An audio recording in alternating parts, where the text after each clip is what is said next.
guys, welcome to Tirana, Albania, the capital. Last time I talked to you guys, I was hiking in the Albanian Alps. So the rest of the hike went well. It did start to rain again later, but not too bad. And then it was kind of interesting, like towards the end of the hike, we didn't realize this was going to happen, but it kind of just turned into rocks everywhere, which again I think used to be a river, and then it was just like rocks washed up and left behind. Then eventually we got to a paved road, and we were supposed to have like 2 more hours of hiking at that point, and we're like, well, what's the point, we're on a road. And it was gonna be dark soon anyways, so we ended up hitching a ride the rest of the way into town, into Valbona, so that was great. It worked out really well. Spend the evening there and just again like relaxed after hiking. And then the next day headed back to Shkodra. So that day was literally just a day of traveling, really long day. There's in order to get back from there, you take basically a ride into this one town where you pick up a ferry from there to this other town and then get another like van from there to Shkodra. So long day of traveling, but it was a really nice ferry ride along the river into Lake Coman. You're just basically on this like river in between the mountains and just surrounding you. It was beautiful. So even though it was a long day, it was like really nice views along the way back. And then once I got back into Shkodra, I actually then took a bus to where I am now, Tirana. So the bus system here is totally different, again, than like the rest of Europe. Instead of having like a website where you can check schedules or somewhere where it's very organized and you see the times and destinations and all that, you just go to this area where the buses leave from. And again, they're not even really like buses, they're more like vans. And then they just have a sign on them, and there will be someone there like yelling wherever they're going to. And once they are filled up with people, they go. So that's how it works here. It's cheap again. It's just like 400 lek to go to Tirana, which is about €4. It's not bad. Yeah, and then so I got here 2 days ago. And yesterday it was raining all day. So literally for the first time since I've been here traveling around Europe, I didn't do anything, which is really weird. Decided to hold off because it wasn't going to be as much fun exploring the city in the rain, and I figured I would just do it today because it was supposed to be nice out, which it was. So anyways, other day was just a day of traveling. Yesterday was pretty chill and spent the day kind of planning my next steps, where I'm going in Albania and then Greece, trying to figure that out. And also spending time with my couch surfing host, which it's been really interesting talking to him because I've learned a lot from him and like his story and his family's story, just the things they had to live through with communism being here, which is just incredible. I learned a lot more today doing this walking tour, but for example, like him and his siblings basically all grew up in different countries, and they had to be sent away to live elsewhere because their dad's a judge and it wasn't safe for them to be here. Anyways, so it was just like really interesting learning about that. And also he spent the last like 8 years before working in the Vatican, so really interesting like learning what goes on behind closed doors. As you've probably like seen movies and books and like heard rumors, like some of that stuff does go on. But anyways, so super interesting spending time with him.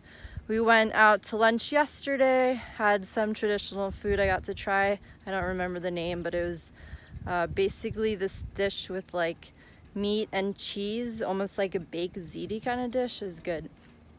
And then, yeah, so today I did a walking tour earlier, which is great. I learned so much, I feel like, from that.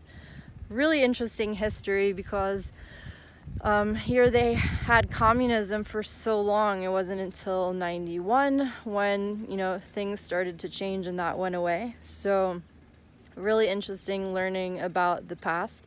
Another thing that I had heard actually prior to that even is that Albania is the only country like during the Holocaust that didn't give up the Jews. So when they, were going around trying to round up Jews like everywhere in every country, Albania didn't give anyone away. So they're really proud of that, which they should be.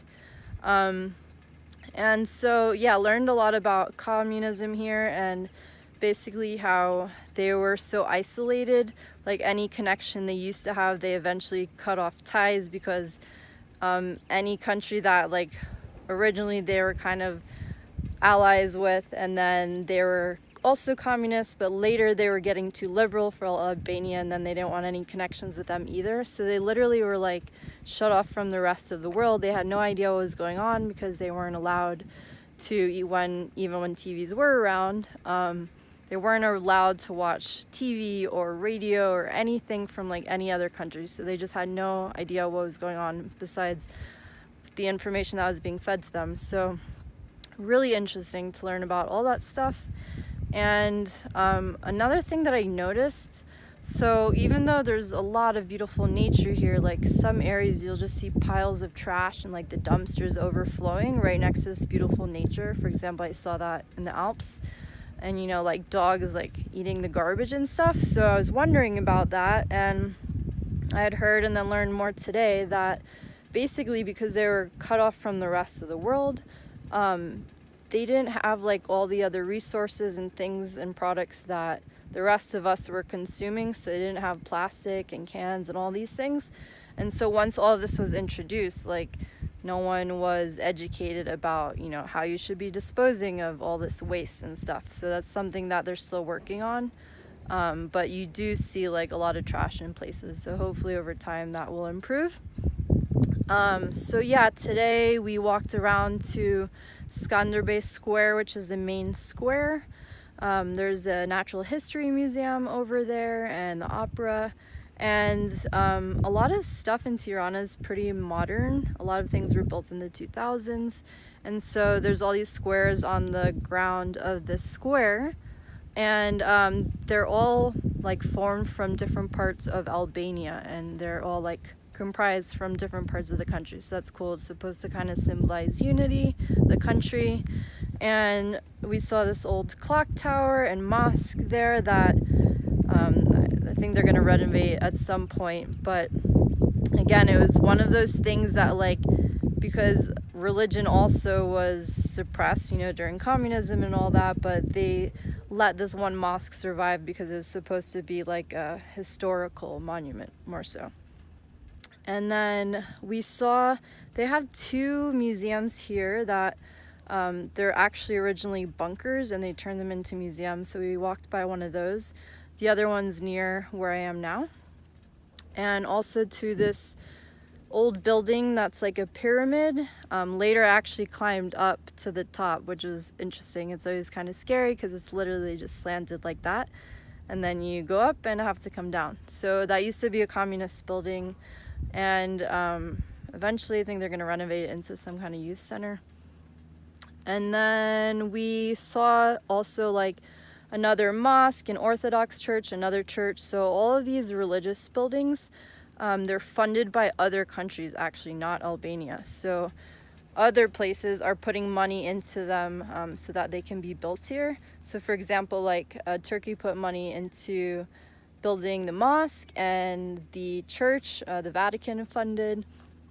So interesting learning about that. I asked about it, and basically the guide was saying not only can Albania not afford to build these things, also, even though there's a big Muslim population here, in general, he was saying people here are not really too religious, so the government doesn't want to fund any of these things, even if they could afford to, because then that will create other problems as far as like, why are you putting money into this and not that? We should get something bigger, and then like you should be using it for other things. So anyways, all of that's created and funded by other countries. So that was interesting to learn about too.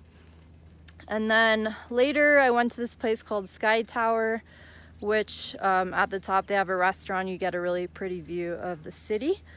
And also walked around this neighborhood called Bloku, which is, it used to be where all the communist elites lived. And now it's turned into like a trendy neighborhood. So it's a cute area. So that's pretty much been the last like day or so here. Let me show you guys a bit of the views while I'm here. Right now I am on top of Mount Dajti. I took a cable car up here. Unfortunately, it's been really hazy, so it's kind of hard to see a lot, but you can see a bit more now actually than before.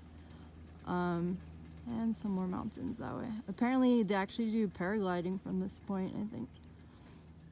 So anyways, that's about all I have for you guys now. Obviously it's already been a while, so I'm planning on heading back soon and then actually going to Himara, which is on the Albanian Riviera, so hopefully I can catch a bus, because again, you never really know how that works here. But I'll fill you guys in next time from there and let you know how everything's going and anything else again that like I learned along the way. So talk to you soon. Bye.